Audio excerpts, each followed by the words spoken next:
औज़ुबिल्लाहि मिनश्शैतानिर्रजीम बिस्मिल्लाहिर्रहमानिर्रहीम सुब्हानल्लाहि वल्हम्दुलिल्लाहि वला इलाहा इल्लल्लाहु वल्लाहु अकबर वला हौला वला कुव्वता इल्ला बिल्लाहिल अलिय्यिल अज़ीम अल्लाहुम्मा सल्लि अला सय्यिदिना मुहम्मद व अला आलि सय्यिदिना मुहम्मद व बारिक व सल्लिम व सल्लि अला जमील अंबिया वल मुरसलीन। अस्सलामु अलैकुम व रहमतुल्लाहि व बरकातुहू। कल अल्हम्दुलिल्लाह हमने तफसीर व इल्मिया की थी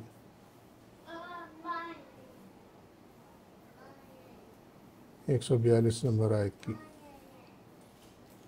ये आयत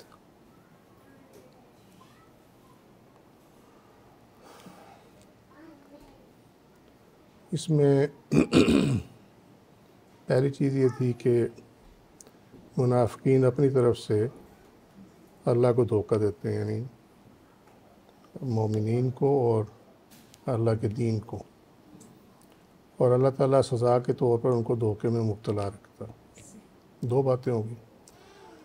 नंबर 3 थी कि ये मुनाफिकीन नमाज तो पढ़ते हैं, लेकिन जब पढ़ते हैं तो नए सुस्ती बेदिली के साथ और लोगों को दिखावे के लिए। 4 बातें हो गई। और इनका ज़िक्र जो है, जो ये अल्लाह का ज़िक्र करते हैं, बहुत थोड़ा सा करते हैं, जिसका हमने कल तफसीर में देखा था कि ये एक्चुअली नफ़ी है उनके ज़िक्र की, कि उनका ज़िक्र भी कबूल नहीं है, चाहे वो थोड़ा सा है। तो अब इसकी जो तावीलात सूफ़ी है वो अल्हम्दुलिल्लाह देखते हैं। ये बहुत इम्पोर्टेंट है, इसको दोबारा ज़रूर पढ़ना जाके, मोमिन पर निफाक के इतलाक़ की हकीकत क्या है। क्योंकि कम इल्मी के बायस लोग इस हदीस शरीफ को जना मुसलमानों पे लगा देते हैं, मोमिनीन पे लगा देते हैं। जो बाज़ उलमा ने तो ये भी लिखा है, और जिसमें बड़े लीडिंग उलमा हैं, वो कहते हैं कि ये जो निफाक शरई था ये नबी करीम सल्लल्लाहु अलैहि वसल्लम के दौर में था। बाद में ये जो अब ये वजूद इसका बाकी नहीं रहा, क्योंकि जो ईमान लाता है वो अब दिल और जान दोनों से ईमान लाता है, ठीक है, ज़ुबान से और कल्ब से ईमान लाता है। बादों ने ये भी लिखा हुआ। तो नॉर्मली हमारे यहाँ ये निफाक शरई नहीं पाया जाता, क्योंकि मुसलमानों के घर में लोग पैदा होते हैं, ठीक है, तो ज़ुबान से भी और कल्ब से भी अल्लाह ताला पे ईमान लाते हैं। जो पाया जाता है वो निफाक लुग़वी है, ये वाला अमाल के अंदर निफाक है, कहते कुछ है करते कुछ है, ज़ुबान पे कुछ होता है, नीयत में कुछ होता है। तो उससे काफिर नहीं हो जाता, लेकिन जो ईमान है उसकी सेहत ख़राब हो जाती है। ये मसला है इसके अंदर। वो इखलास की सीढ़ी नहीं चढ़ सकता फिर, जब इखलास की सीढ़ी नहीं चढ़ सकते तो वो जो दीन में इखलास का हुक्म है उस पर अमल नहीं होता। वो आगे आएगा, दीन में इखलास का हुक्म है। हम समझते हैं कि ये ऑप्शनल है, ये ऑप्शनल नहीं है, इसका हुक्म है।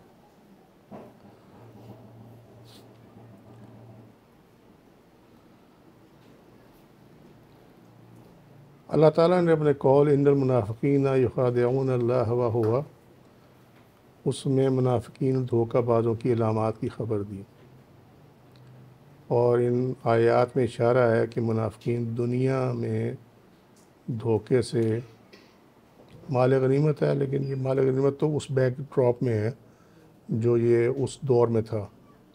तो अब भी दुनिया में धोखा ही चल रहा, धोखा दे के जो है वो कमाते हैं दुनिया। इस वजह से ख़ादिऊहुम, अल्लाह ने अज़ल में इन्हें बतौर सज़ा धोखे में मुब्तला रखा, अज़ल से ही। जब इनकी अनवा पर अपने नूर का छिड़काव किया, जैसा हमने पहले डिस्कस किया हुआ, तो वो नूर मोमिनीन की अनवा पर तो पड़ा, लेकिन मुनाफिकीन और कुफ़ार की अरवाह से चूक गया। क्यों चूका? मुनाफ़क़त, धोखा, हठधर्मी, ये इनमें शुरू से थी। चूँकि उनमें थी लिहाजा नूर जो है वो उनकी तरफ बढ़ा ही नहीं। मुनाफिक और काफिर में फ़र्क ये है कि मुनाफिक ने, चूँकि ये ज़ुबान से तो इकरार करता है ना, ठीक है, तो इसने नूर को देखा ज़रूर है और वो ये समझ रहा था कि उसकी तरफ आ रहा है, मुतमईन था कि मेरी तरफ आ रहा है, मगर वो इससे ख़ता हो गया। बस इस तरह वो धोखे में मुब्तला रहे। आज भी मुनाफिक जो है वो यही करता, वो समझता है कि मुझे कोई नहीं जानता और मैं सब कुछ करके भी मुझे देखो, अगर कुछ मैं गलत होता तो मुझे कुछ हो ना जाता। यही होता ना कि जी अगर हम गलत होते तो हमारे पास ये सारा कुछ ना होता। यही तो धोखा है, और क्या है। अगर गौर किया जाए तो यही धोखा है कि वो बेसिकली हैं भी अमली तौर पे मुनाफिक हैं, लेकिन अल्लाह ने उनको दुनिया जो है ना बड़ी अच्छी दी हुई है। सो ये भी एक धोखा है। अल्लाह ताला ये खादियो हम जो है ना कि उनको धोखे में रखता। इससे बड़ा धोखा क्या हो सकता कि सब कुछ करके भी और उनको कुछ भी ना हो और वो कहें कि ना हम तो ठीक। इसका मतलब ये है कि आखिरत उनकी बहुत सख्त है। ये याद रखना। जिनके अमाल में खुला मामला आपको नज़र आए ना और उनको दुनिया में कुछ ना हो रहा हो, उनकी कब्र और आखिरत बहुत सख्त है। यही वो धोखा है ये वाला जो अल्लाह ने उनको दिया हुआ, मुब्तला रखा हुआ अल्लाह ने उनको। जबकि कफ़ार की अनवा को नूर की फुहार नज़र आई, ना ही नूर इन तक पहुँचा। मुनाफिकीन में काफिर में फ़र्क ये है कि कॉमनैलिटी ये है कि दोनों तक नहीं पहुँचा। फ़र्क ये है कि मुनाफिक ने नूर को देखा हुआ लेकिन काफिर ने नूर को नहीं देखा हुआ। नूर को आते हुए देखने के नताइज में से एक ये है कि वैज़ा कामू इलस्सलाती, वो नमाज के लिए खड़े होते। ठीक है, वो जो नूर को आता देखा था ना, उसका नतीजा ये निकला कि इन्हें नमाज के तौफीक हो जाती है।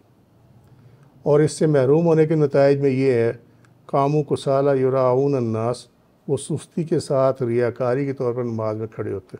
नमाज पढ़ते ज़रूर हैं लेकिन वो किसी काम की नहीं है, बल्कि उल्टा वो गुनाह का सबब बनती है। रियाकारी है ना, तो गुनाह का सबब बनती है। समझे डिफरेंस? देख रहे हो 2 स्टेप्स के अंदर डिफरेंस कितना है। एक नूर का देखा जाना और एक नूर का पढ़ना। तो नूर का देखा जाना उसकी वजह से तो सारे आगे, और इसी वजह से वो जो कल हमने अल्हम्दुलिल्लाह बयान किया था कि पूरे सरात पे इनको चढ़ा दिया जाएगा नूर के साथ, तो ये वही चीज़ है। ठीक है, नूर के सिर्फ मुशाहिदे के नताइज में से दूसरा ये है कि वला यस्करून अल्लाह इल्ला कलीला, कि अल्लाह का ज़िक्र करते हैं मगर बहुत थोड़ा सा। वो सिर्फ ज़ाहिरी तौर पर ज़ुबान से अल्लाह का ज़िक्र करते हैं लेकिन कल्ब की बातनी ज़ुबान से ज़िक्र नहीं करते। यही वो इंतहाई कलील ज़िक्र है जिसकी खबर दी गई है जो वो दुनिया में करते हैं। ज़िक्र कसीर क्या है? ज़िक्र कसीर हुआ है जो ज़ुबान कल्ब से किया जाए, दैट इज़ ज़िक्र कसीर। और फला यानी कामयाबी कसीर ज़िक्र में है, कलील ज़िक्र में नहीं है। जैसा कि अल्लाह ताला ने फरमाया वज़्कुरुल्लाह कसीरन लअल्लकुम तुफ़्लिहून, सूरह अल-अनफ़ाल 8वां सूरा 45वीं सूरत। यानी ज़ुबान कल्ब से ज़िक्र कसीर करो शायद कि तुम फलाह पा जाओ। ठीक है, now what's the difference between these two? ज़ुबान कल्ब और जो ज़ाहिरी ज़ुबान है उनके ज़िक्र में क्या फ़र्क है? ये बड़ी इम्पोर्टेंट चीज़ है। नहीं, ज़ुबान का ज़िक्र तो सारे समझते हैं, पढ़ रहे हैं हम, होंठ हिल रहे हैं, ज़ुबान चल रही है, ठीक है, ये तो हो गया ना वो वाला। ठीक है, लेकिन ज़ुबान कल्ब के बारे में लोगों को कन्फ्यूजन है। अब इसकी जो हमारे यहाँ मुख्तलिफ़ सूरतें मिलती हैं वो क्या मिलती हैं? एक तो वो है जो दिल धड़क रहा होता है, धड़क धड़क। एक ये है कि जी खामोश बैठे हैं और अंदर जो है वो चल रहा है। ठीक है, ये 2 बड़ी कॉमन है। और दोनों ही अपने आप को बहुत कामयाब समझते हैं। ठीक है, जो खामोशी से बैठा है हो सकता है उसका दिमाग चल रहा हो, दिल ना चल रहा हो, ये उसके अंदर बहुत मेजर प्रोबेबिलिटी होती है। तो वो ये समझ रहा है कि मेरा दिल चल रहा है, लेकिन वो दिल नहीं चल रहा होता है, एक्चुअली उसका दिमाग चल रहा होता है। वो उसको समझता है मेरा दिल चल रहा है। अच्छा, वो जो फड़कने वाला मामला है वो एक्चुअली उस दिल का है जो खून पंप करता है। ये जो मामला है ये कल्ब का है। कल्ब में और दिल में फ़र्क है। दी हार्ट अल इफ़दा, उसके लिए अलग वर्ड है। ये कल्ब है, इसके लिए अलग वर्ड है कल्ब का। कल्ब जो है वो लतीफ़ा है, that is yes a tissue that exists but you can not feel it's presence. समझे? ये वो चीज़ है। और ये टिश्यू इसका नहीं होता जो गोश्त वगैरह का हो, ये टिश्यू होता है नूर का। कि ये टिश्यू तो, नूर का टिश्यू तो मौजूद है, मगर आप उसकी प्रेजेंस को फील नहीं करते। आप अपने दिल की प्रेजेंस को फील करते हो, आप हाथ रखो आपको पता चलता है कि डग डग कर रहा है, ठीक है, लेकिन कल्ब की प्रेजेंस को आप फील नहीं कर सकते, क्योंकि कल्ब की प्रेजेंस को फील करने के लिए आपको बहुत बहुत कुछ करना पड़ेगा। यहाँ जो जिक्र हो रहा है वो हो रहा है कल्ब की ज़ुबान से किया जाने वाला, ना दिल के फड़कने वाला और ना खामोशी से किया जाने वाला। अब ये कल्ब का ज़िक्र क्या है? कल्ब का ज़िक्र ये है कि आप जो कोई भी काम करें उसमें आपके अंदर की घंटी बजे कि ये गलत है, ये सही है। कल्ब का ज़िक्र यहाँ से शुरू होता है। हमारे यहाँ ज़िक्र ये है कि नाम जपना है ना, अस्माए हुस्ना में से नाम जपना, अल्लाह अल्लाह, ये ठीक है।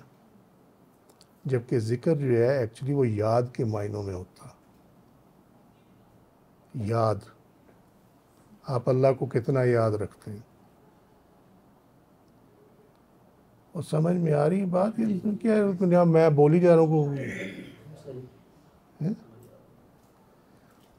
ज़िक्र मीन्स याद। ज़िक्र नाम जपना नहीं है। नाम जपना जब वो तस्बीहात हैं, तहलीलात हैं, तमजीद है, तहमीद है, वो है। वो तो जो ज़िक्र है दैट इज़ याद रखना। तो आपका आपके जो कल्ब है उसका जो वो जो नूर का जो टिश्यू समझाया जैसा दुनियावी ज़बान में, उसका काम ये है कि आपको अलर्ट रखे, समझे? और वो अलर्ट उस सूरत में रखेगा जब उसका ताल्लुक़ अल्लाह के साथ रहेगा, समझे? कल्ब का स्याह होना दिल का स्याह होना नहीं है, ये याद रखना। कल्ब का स्याह होना से मुराद ये है कि वो उसका जो कांटेक्ट है वो लूज़ होना शुरू हो जाता है। जैसे आप लोग मोबाइल लेके किसी नो सर्विस एरिया में चले जाएं ना, तो वो आवाज़ कट कट के आती है, फिर एक वक्त आता है उस पर आ जाता है नो सर्विस एरिया, समझे? एग्जैक्टली यही पोजीशन है। तो जैसे जैसे स्याह होता चला जाएगा वैसे वैसे आवाज़ जो है वो कट के आना शुरू होगी, और जैसे ही ख़त्म होगा नो सर्विस, उसमें फिर ये होता है कि गुनाह गुनाह फील ही नहीं करता बंदा, समझे? वो समझता है मैं बिल्कुल ठीक कर रहा हूँ। वहाँ से ये धोखा शुरू हो जाता कि मैं अगर गलत होता, जिस तरह वो कहते हैं ना हम गलत होते तो मक्का मदीना हमारे पास ना होता, समझे? तो इसी तरीके से ये आप देख लो, आप ये आपको कॉमन सेंटेंस मिलेगा कि जी अगर हम गलत होते तो हमारे पास ये सारा कुछ ना होता। कॉमन सेंटेंस है, और इससे बड़ा धोखा कोई नहीं है कि आपको दुनिया का माल मता इतना आपके ऊपर चढ़ गया है कि आप जो है वो आपका राब्ता ख़त्म हो गया, ये कल्ब स्याह हो गया हुआ, और आपको ये होश ही नहीं है कि गुनाह क्या है और नेकी क्या है, उसमें तमीज़ ही ख़त्म हो गई, समझे ना? गुनाह का एहसास ही ख़त्म हो गया। तो ये है ज़िक्र कसीर। जितना आपका कल्ब अल्लाह के साथ अटैच होकर उसकी याद में रहेगा, उतना ही अल्लाह ताला के आप करीब होते चले जाओगे। ये मामला है। वो याद रखें, मैं रिपीट कर दूँ, ये जो अस्माए हुस्ना का नाम जपना जो है ना, ये तस्बीह, तहलील, तमजीद, तहमीद, ये इन मायनों में आती है, समझे। वगरना ज़िक्र जो है दैट इज़ याद।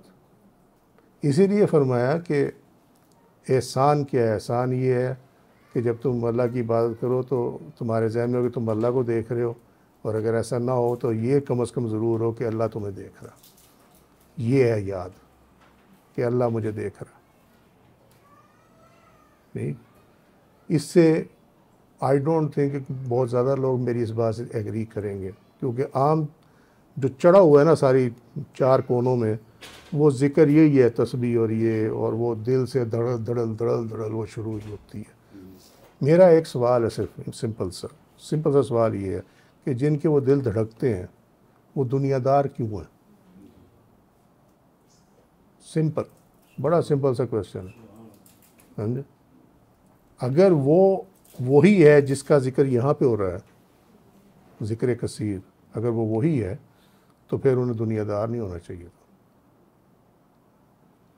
वो वजह ये है कि वो मसल की और हार्ट की वो पंपिंग है, और उससे वो ये अक्स करते हैं कि जी मेरा कल्ब चल पड़ा। कल्ब ऐसे नहीं चलता, कल्ब ऐसे चलता है जिसमें अल्लाह की याद हो, समझे। ये नहीं है कि नाम जपना हो तो धड़कने लग जाए धड़ धड़ करके, और जब नाम ना जपना हो तो आराम से बैठा हो। ये जो कल्ब है ये रेस्ट नहीं करता। तो वरना तो जितने भी ये सारों को दिल के दौरे पड़े होते हैं, जितने भी ये माशाल्लाह अल्लाह वाले हैं, क्योंकि उनका कल्ब ये वाला जिक्र करता है ना जो हकीकी जिक्र है। तो अगर ये होता तो 24 घंटे में तो उनका तो बड़ी जल्दी हार्ट अटैक हो जाना सारों को, लेकिन ऐसा नहीं है। वो इसलिए नहीं है कि ये और चीज़ है, वो और चीज़ है। जब मुनाफिकीन कल्ब से जिक्र करने की कोशिश करते हैं तो वो आम तौर पर कामयाब नहीं होते, लिहाजा वो ज़ाहिरी ज़ुबान से जिक्र करते हैं, सिंपल। क्योंकि उन्होंने नूर का ज़ाहिरी मुशाहिदा किया था, नूर इन तक पहुँचाना था। अगर नूर इन तक पहुँचा होता तो इनका सीना खोल दिया जाता। आ गई वही पे बात, ठीक है। जैसा कि अल्लाह ताला ने फरमाया, अफ़मन शरह अल्लाहु सदरहु लिल इस्लामी फ़हुव अला नूर मिन रब्बिही। तो अल्लाह ने जिसका सीना इस्लाम के लिए खोल दिया, सो वो ही अपने रब की तरफ से नूर पर फाइज़ है। तो सीने में क्या है? कल्ब है, ठीक है। तो ये अल्लाह की रहमत से तुम्हें बताया कि ये नूर का टिशू है, ये गोश्त का टिशू नहीं है, मसल का टिशू नहीं है ये, समझे। सूरह ज़ुमर 39वां सूरा 22वीं आयत। सो जिनका ज़िक्र इस आयत में है ये वाली, ये वो लोग हैं जिनकी अनवा पर नूर का छिड़काव पहुंचा, और नूर का मादन कल्ब है। मादन, मादनियात तो समझते हो ना, ठीक है। मादनियात कहाँ से निकलती है उसको कहते हैं, हाँ, जो पहाड़ के अंदर से निकालें या ज़मीन के अंदर से निकालें उसको कहते हैं मादनियात। तो उसका जो मादन है कि जहाँ वो छुपा हुआ है अंदर, वो कल्ब है। तो जब इसका कल्ब अल्लाह का ज़िक्र नूर के साथ करता है तो कल्ब की ज़ुबान ठहर ठहर कर चलती है, लिहाजा इसका कलील ज़िक्र करना भी कसीर बन जाता। तवलातुन नजमिया तफसीर अल-अशारी या सूफ़ी, ये उसका रेफरेंस है सारा जहाँ से इस्तेफ़ादा किया गया। रूह का ज़िक्र और कल्ब का ज़िक्र जो है ना, वो एक्चुअली हमारे यहाँ उसको इन्होंने डिवाइड कर दिया हुआ, लेकिन जब तक रूह ज़िक्र ना करे तब तक कल्ब कहाँ से करेगा, समझे। क्योंकि ज़िंदगी जो है वो रूह में ही है ना, ठीक है। तो जब तक वो नहीं है तो फिर कल्ब तो ज़िंदा नहीं हो सकता। इसीलिए ये ज़िक्र रूह जो है और ज़िक्र कल्ब जो है ये इंटरलिंक्ड है, समझे। बाकी जहाँ तक ज़िक्र रूह का ताल्लुक़ है ना, वो बड़ी ऊपर की स्टेज है। हमारे यहाँ तो अल्लाह माफ़ी दे सारे वो कहते हैं जी मैं, मेरी नमाज मक्के में होती है, तो दूसरा कहता है मेरी मदीने में होती है। ज़िक्र रूह इंसान अपनी रूह को ना ट्रैवल करते देखता, और उसकी रूह मुख्तलिफ़ जगहों पे एक वक्त में मौजूद हो सकती है। वो हर किसी के बस की बात नहीं है। अंदर बैठा यहाँ हो, रूह कहीं और हो। आयत नंबर 143 143। औज़ुबिल्लाहि मिनश्शैतानिर्रजीम बिस्मिल्लाहिर्रहमानिर्रहीम। मुज़ब्ज़बीन बैन ज़ालिका ला इलाहा उलाई वला इलाहा उलाई मय युद्लिल्लाहु फ़लन तजिद लहु सबीला। मुज़ब्ज़बीन बैन ज़ालिका, तज़ब्ज़ुब में रहते हैं इसके दरमियान। किसके दरमियान? ला इलाहा उलाई वला इलाहा उलाई, कि इनके साथ हैं या उनके साथ हैं, यानी मोमिनीन के साथ हैं या काफरों के साथ हैं। ठीक है। वमन युद्लिल्लाहु, और जिसको अल्लाह ताला गुमराह कर दे, फ़लन ताजिद लहु सबीला, तो उसके लिए कोई राह नहीं है, यानी सिरात मुस्तकीम उसके लिए नहीं है, वो कोई रास्ता नहीं पाएगा। ठीक है। इसका माना क्या? इसका माना है मुनाफिकीन को ना रास्ता नहीं मिलता। अब ये तो हो गया ना ज़िक्र जो निफाक शरई वाले हैं, जो ईमान के हवाले से निफाक में करते हैं, लेकिन प्रैक्टिकली यही चीज़ अप्लाई होती है उन लोगों पे भी जिनके अमाल में निफाक है, उनको भी रास्ता नहीं मिलता। एक तो हमने देखा ना निफाक शरई, कि जो ज़ुबान से अल्लाह पे ईमान लाए और दिल से नहीं लाए, इनको तो आप साइड पे कर दें। अब ये है कि जो ईमान तो लाए, दिल से भी लाए, ज़ुबान से भी लाए, ठीक है, लेकिन उनके अमाल में निफाक है, यानी जो पहले बात की कि करते कुछ है, नीयत कुछ होती है, दिल में कुछ होता है, ज़ुबान पे कुछ होता है, सामने कुछ होते हैं, पीछे कुछ होते हैं। ठीक है, ये सारी निफाक की अलामतें हैं। पब्लिक में बड़े वो नेक पारसा होंगे, जब तनाई में जाएंगे तो उनसे बड़ा गुनाहगार कोई नहीं होगा लगता। ठीक है, ये तमाम चीज़ें अपने जहन में रखना। अब ये जो ग्रुप है जो ईमान ज़ुबान से भी लाया और दिल से भी लाया, इसमें तफरीक है, एक बहुत बड़ी तफरीक है, बहुत बड़ी, याद रखना। और उस तफरीक ने फ़िरक़ों को जन्म दिया। जो जमात जिसके बारे में फरमाया गया है कि ये फ़िरक़ा नाजिया होगी, निजात याफ्ता जमात होगी, वो सिर्फ़ एक है। वो कौन सी है? ना वो अहले सुन्नत है, ना वो अहले हदीस है, ना वो अहले तशय्युअ है, ना कोई है। इस तरह की कोई चीज़ नहीं पाई जाती, ये हमारे दीन में एग्जिस्ट नहीं करती। ठीक है, वो कौन सी है? वो है जिन्होंने अपना दीन खालिस किया अल्लाह के लिए, इखलास वाले। वो है, वो एक साइड पे होंगे, बाकी सारे जो हैं वो दूसरी साइड पे। समझे? ठीक है, क्योंकि जब इखलास आएगा तो दीन और ईमान की जो बेस है वो मुकम्मल होगी। और वो क्या है? कि मेरी तरफ अल्लाह के अलावा किसी और की नहीं है। ये ईमान की बेस है कि मेरी तलब में अल्लाह के अलावा और कोई नहीं है। जब ये इखलास आएगा और कल्ब ज़िक्र करेगा, जो भी हमने देखा, तो होगा क्या कि वो जैसा ज़ाहिर में है वैसी तन्हाई में भी होगा, क्योंकि उसे पता है मुझे अल्लाह देख रहा है। हमने, और अगर उससे कोई ऐसी हो भी जाती है तो उसका खौफ इस कदर होगा कि फ़ौरन अल्लाह ताला उसको तौफीक देगा कि मुझसे माफ़ी मांग ले फ़ौरन। और आप सल्लल्लाहु अलैहि वसल्लम फरमाया कि फिर ऐसा है कि वो जैसे गुनाह हुआ ही नहीं। ठीक है, सो ये वो क्लास है, ये एक साइड में है, बाकी दूसरे साइड पे। अब चूंकि उनके वहाँ इखलास नहीं पाया जाता, तो क्या हुआ कि हर कोई एक दूसरे से आगे निकलने के चक्कर में पड़ गया और एक दूसरे को गलत साबित करना उन्होंने कुरान और हदीस से शुरू कर दिया और वो इस तरह फ़िरके दर फ़िरके जो है वो बनते चले गए और इनको इसी की सज़ा है। ये लाख ज़ुबान से कहते रहे जी हमारा दीन बड़ा खालिस है और जी हमारा, और इनका दीन खालिस क्या है? इनका दीन खालिस ये मज़ारों पे ना जाओ, दीन खालिस है, यही है ना। ख़त्म ना कराओ, दीन खालिस है। कुल ना कराओ, दीन खालिस है, यही है ना इनकी। इस तरह की तालीमात ही है ना इन लोगों की, ठीक है। अच्छा वो एक और फिर क्या वो कहते हैं अच्छा जी जो हमारे में से है वो मोमिन है, वो जन्नती है, बाकी सारे जो हैं जहन्नमी हैं, एंड सो ऑन।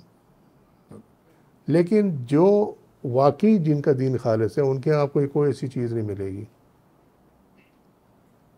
उनके यहाँ दो चीज़ें पाई जाती हैं, एक ये कि शरीयत पे अमल करना, दूसरा ये कि खुतवात शैतान को नहीं इख्तियार करना। यही अल्लाह का हुक्म है कि दीन इस्लाम में पूरे पूरे दाखिल हो जाओ और शैतान के नक्शे कदम पर मत चलो, यही आयत है ना, ठीक है। उनके यहाँ ये दो ही चीज़ें पाई जाती हैं और जब ये दो चीज़ें इख्तियार कर लेते हैं तो उसके बाद फिर कुछ नहीं बचता सिवाय इखलास के, ठीक है। सो फ़िरका नाजिया वो है, ये वही क्लास है जो जिसके बारे में अल्लाह सुब्हानहू व तआला ने फरमाया सूरह यूनुस में कि अल्लाह के औलिया को किसी किस्म का खौफ नहीं होगा। ये वहाँ आराम से साइड पे इनको पहले ही कर दिया जाएगा क़यामत के दिन कि तुम लोग साइड पे हो जाओ, बाकी जो है इधर हम देख लेंगे। ये है हकीकत इसकी। हम इसलिए ये बार बार इस पे इंसिस्ट किया जाता है, इखलास पे इखलास पे इखलास पे। को समझ में आ रही है बात या नहीं समझ में आ रही? सो ये वो चीज़ है।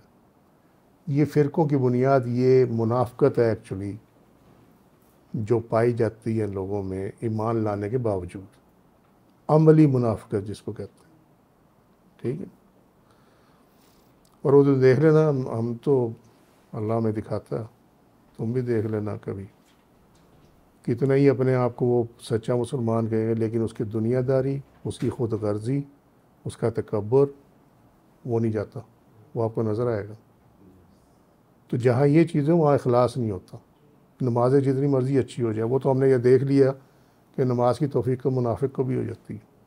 अच्छा जी, मुज़ब्ज़बीन अज़्ज़ुबाब से है, मक्खी के माना में है, शहद की मक्खी और भीड़ वगैरह में बोला जाता।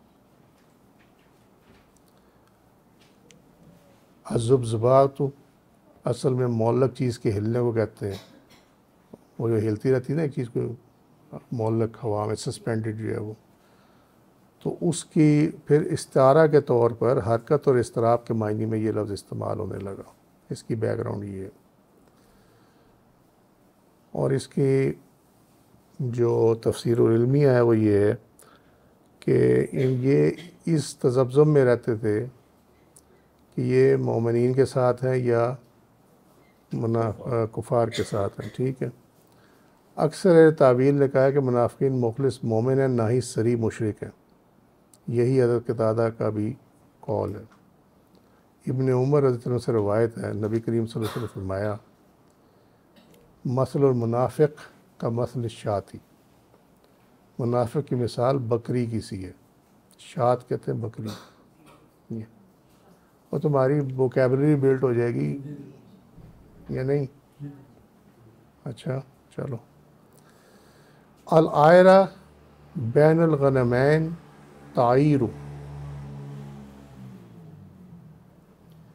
बकरियों के रेवड़ में दो रेवड़ों में घूमती फिरती है शशो पंज के साथ। अल आयरा जो है वो आवारा फिरने को कहते हैं, ठीक है। गनमैन बकरियों का के दो रेवड़, गनम कहते हैं बकरी को, ठीक है। गनमैन दो बकरी यानी दो रेवड़ों के दरमियान, तायरो शशो पंज में, ठीक। इला हाज़ी मर्रा एक की तरफ व इला हाज़ी मर्रा और कभी दूसरे की तरफ, ठीक है। तो मुनाफिक की मिसाल ये दी हुई है, कभी इधर होता है कभी उधर होता है। सही मुस्लिम चैप्टर 50 किताब सिफ़ातुल मुनाफ़िकीन व अहकामिहिम, हदीस का नंबर 2784। ये काफिर भी नहीं है क्योंकि ज़ुबान से तो लाए हुए हैं ना ईमान। इब्न जरीर अन इब्न ज़ैद मुज़ब्ज़बीन बैन ज़ालिका काला बैन इस्लाम वल कुफ़्र, और इब्न जरीर ने इब्न ज़ैद रहमतुल्लाह अलैह से कॉल किया है कि मुज़ब्ज़बीन बैन ज़ालिक का मुराद क्या है कि इस्लाम और कुफ़र के दरमियान तज़ब्ज़ुब का शिकार रहते थे। ये जलालुद्दीन सयूती साहब ने तफसीर अद्दुर्रुल मंसूर में दी हुई है, ये ऊपर वाली भी अद्दुर्रुल मंसूर में है। ये वमन युद्लिल्लाहु फलन ताजिद लहू सबीला, और जिसको अल्लाह गुमराह करे उसके लिए कोई सिरात मुस्तकीम नहीं है, उसके लिए कोई राह नहीं है। ये दलील है इस तज़ब्ज़ुब से मुतालिक जो पहले बयान किया गया। अगर अल्लाह ताला उसे हदायत दे देना तो फिर तज़ब्ज़ुब नहीं रहता। ये तज़ब्ज़ुब रहता इसलिए है कि अल्लाह ताला उसको एक साइड पे नहीं करता, समझे, सिरात मुस्तकीम तो देता ही नहीं है, और उसको काफिर की तरफ भी जाने देता, वो बीच में लटका रहता। फिर जब वो तौबा कर ले और अल्लाह ताला की तरफ रुजू कर ले तो इसके लिए रास्ता है। ये हज़रत हसन बसरी रज़ी अल्लाह का कौल है, ये बिल्कुल ठीक है कि जब तक वो तौबा नहीं करेगा तब तक इस तज़ब्ज़ुब से नहीं निकलेगा, और तब तक उसके लिए कोई राय मुस्तकीम जो है वो नहीं है उसके लिए। ठीक है, ये तावीलात अहले सुन्ना अबू मंसूर अल-मातुरीदी की तीसरा volume 397 number page, Beirut Lebanon से ये प्रिंट हुई 2005 में। तावीलात सूफिया इसी आयत की, मुज़ब्ज़बीन बैन ज़ालिका ला इलाहा हाउलाई वला इलाहा हाउलाई। फिर जब मुनाफ़िकीन की अरवाह नूर की फुआर तखरीक पर छाए अंधेरे से मुतालिक तरद्दुद और हैरत का शिकार थी। अब ये इमेजिन करना कि सफ़ों में लगे हुए हैं, ठीक है, और अंधेरे में बनाया ना। हदीस शरीफ क्या है कि अल्लाह ताला ने तारीकी में बनाया, ठीक है। तो अब मुनाफ़िकीन जो हैं वो उन्हें नूर भी नज़र आ रहा है, नूर की फुआर नज़र आ रही है, और जो छाया हुआ अंधेरा है वो भी नज़र आ रहा है। अब वो उससे मुतालिक हैरत में पड़े हुए हैं। ना इनमें से थी जिन पर नूर की फुआर पड़ी, और ना इनमें से थी जिनको नूर की फुआर का मुशाहिदा हुआ था। ये ऐसे ही था कि वो इस तज़ब्ज़ुब में थी कि वो मोमिनीन हैं या कुफ़ार हैं, समझे, कि नूर नज़र भी आ रहा है, नूर पढ़ भी नहीं रहा, अंधेरा भी है, दोनों चीज़ें हैं। अब उन्हें नहीं समझ आ रही कि वो नूर की साइड में है या अंधेरे की साइड पे, ठीक है, ये दरमियान में लटके हुए। वमा युद्रिल्लाह हो, यानी अल्लाह के हुक्म से इन तक नूर ना पहुँचा तो वो गुमराह हो गए। जैसा कि नबी करीम सल्लल्लाहु अलैहि वसल्लम का फरमाना है, वमा नख्ता हो दल्ला, जो इससे महरूम रहा वो गुमराह हो गया। जिससे ख़ता खा गया यानी महरूम रहा वो गुमराह हो गया। फ़लन ताजा लहू सबीला, वो इस दुनिया में इस नूर को हासिल करने का कोई तरीका नहीं, रास्ता नहीं पाएंगे, समझे। अब ये ज़रा अगर तुम समझ लो तो तुम्हें कुछ और भी समझ में आ जाएगा। मैं समझाता हूँ तुम्हें, समझे। देखो, इंसान की जेब में जो चीज़ हो वो वही दे सकता, जो उसके पास नहीं है वो नहीं दे सकता, ठीक है। अच्छा, ये तो बात होगी ना, बड़ी पक्की सी बात। अब बात ये है कि हमने सूरह अल-फतह में देखा कि अल्लाह ताला ने फरमाया कि नबी, जिसने आपके हाथ पे बैत की उसने गोया मेरे हाथ पे बैत की, ऐसा ही है ना, ठीक है। अच्छा, अब फिर आप सल्लल्लाहु अलैहि वसल्लम फरमाया कि जब तुम्हें कुछ समझ ना आए तो मेरे खुलफा को फॉलो कर लेना। क्यों? इसलिए कि उन्होंने नबी करीम सल्लल्लाहु अलैहि वसल्लम के दस्ते मुबारक पे बैत की, तो गोया अल्लाह पे बैत की। और अल्लाह क्या है? नूर। अल्लाह नूर उस-समावाति वल अर्द, ठीक है।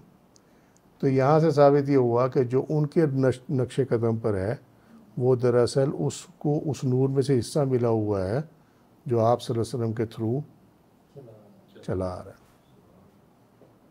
ठीक है, अब मसला ये है कि अगर नूर आपके नसीब में है तो आप साहिब नूर तक पहुंच जाएंगे। समझ में आ रही है, नहीं समझ में आ रही बात? हाँ, अगर उसमें है कि वहाँ छिड़काव हुआ था, तो जब दुनिया में आप आएंगे, ठीक है, तो अगर आप उस सफ़ में से हैं तो वो जो नूर जैसे आपको ट्रांसफ़र होना है, ठीक है, आप उस मुकाम तक पहुंच जाएंगे, उस साहिब तक आप पहुंच जाएंगे। यस, आप समझे बात? ठीक है, अब आगे बात समझ में आ गई कि नहीं समझ में आ गई? तो जिनके हिस्से में नहीं है ना, वो नहीं आ सकते, बल्कि वो समझाते फिरते हैं ये शिरक है, ये फलाना है। अब क्लियर हो गई बात, क्या कहानी है, इसके पीछे कहानी क्या है, ये सारी की सारी, मतलब इसकी असलियत क्या है इस मामले की। जी हाँ, वहाँ पंगा ना किया होता ना। देखें ना, अल्लाह ताला ने जब ये फ़ैसला किया कि किसको नूर मिलना है किसको नहीं मिलना, अगर ये अल्लाह ही का फ़ैसला होता तो फिर रूहों पे तो किसी किस्म का बार नहीं था ना कि उनका जी अल्लाह का फ़ैसला, हमें क्या पता। इसका मतलब ये है कि जब फ़ैसला हुआ तो अरवाह की वजह से हुआ, और जब ये निकाले गए थे वहाँ पे पेश किए गए थे, तो ये जिस्मों के साथ पेश किए गए थे, समझे? तो वो जो जिस्म और रूह के अंदर जो इख्तलाफ आया है ना, ये उसका नतीजा है, ये उसका नतीजा है। जिस्म भी था, रूह भी थी, हाँ, वहाँ पे मुशाहिदा हो गया। बस अब यहाँ पे आके जो कुछ करेंगे ये उसी के कंटिन्यूटी है। उसका शऊर नहीं है इस चीज़ का। हाँ, तो शऊर कैसे हो सकता? नहीं, मतलब ये है कि शऊर कैसे हो सकता? ये सामने यही तो लिखा हुआ, फलन ताजदा लहू सबीला, कि यहाँ कोई रास्ता नहीं है। जो वहाँ है उनको यहाँ रास्ता मिल जाएगा, उनको समझ में आ जाएगी बात, समझ नहीं समझ में? देखो ना, आपका सवाल ये है कि जी इंसान के शऊर में तो नहीं है कि वहाँ क्या हुआ। यस, बिल्कुल ठीक है, ये बिल्कुल ठीक बात है, इसीलिए तो रसूल है और किताब है, बता दिया गया कि ये करना ये नहीं करना, समझे? लेकिन होना क्या है वो अल्लाह को इल्म है, बार बार ये बात समझाते हैं। मतलब इंसान का अमल बताया गया कि इसने वहाँ क्या किया। वहाँ क्या किया हुआ है। 90% दुनिया है ये, मतलब वो है, ये तो इस चीज़ से बिल्कुल 90 से भी ज़्यादा, 1000 में से एक है, 1000 में से एक, 999 जो है वो उधर है, बस ऐसा ही है। सो इस दुनिया में कोई राह तरीका नहीं पाएगा। आप समझ में आ गई बात? ये खुद क्यों बंद करते हैं दरवाजे? ये खुद बंद करेंगे इसलिए कि इनको तौफीक ही नहीं है। इस पर दलील अल्लाह ताला का ये फरमान है, वमन लम यजअलिल्लाहु नूरहु नूरन फमा लहु मिन नूर। 24वां सूरा नूर 40वीं आयत। जिसके लिए अल्लाह ने नूर ना बनाया उसके लिए नूर नहीं है। हो गया काम। लिहाजा जिसने उस रोज़ नूर की फुहार में से हिस्सा पाया तो आज इस दुनिया में नूर हिदायत में से हिस्सा मिलेगा। ठीक है, ये वहाँ की गड़बड़ है। जो ईमान ले आए हैं और जिन्होंने उसे कल से भी कबूल किया है वो भी महरूम है। हाँ, वो भी महरूम, इसीलिए तो फिरके इसीलिए तो फिरके, समझे? और ये जो औलिया अल्लाह के फॉलोअर्स हैं ना, ये कहीं उस दिन भी इनके आगे पीछे कहीं होंगे, इसीलिए ये दुनिया में फॉलोअर हैं उनके, क्योंकि जो वहाँ मिला है ना वो यहाँ भी मिलेगा। हज़रत उस्मान गनी रज़ी अल्लाह अन्हु की मिसाल हमारे सामने है। हमारे सामने शेख अब्दुल कादिर जिलानी महबूब सुबहानी रज़ी अल्लाह की मिसाल सामने है, कोई ज़रूरी नहीं है, समझे। होता ये है कि अगर अल्लाह अपने बंदे को कुछ देता है, सेंस याद रखना हमेशा, अल्लाह का बंदा तलब नहीं करेगा। अगर अल्लाह उसको किसी वजह से देना चाहता है तो वो कहेगा अल्हम्दुलिल्लाह, और अगर नहीं देना चाहता तब भी कहेगा अल्हम्दुलिल्लाह, समझे। सो न आने की खुशी न गए का गम, उनके यहाँ ये असूल होता।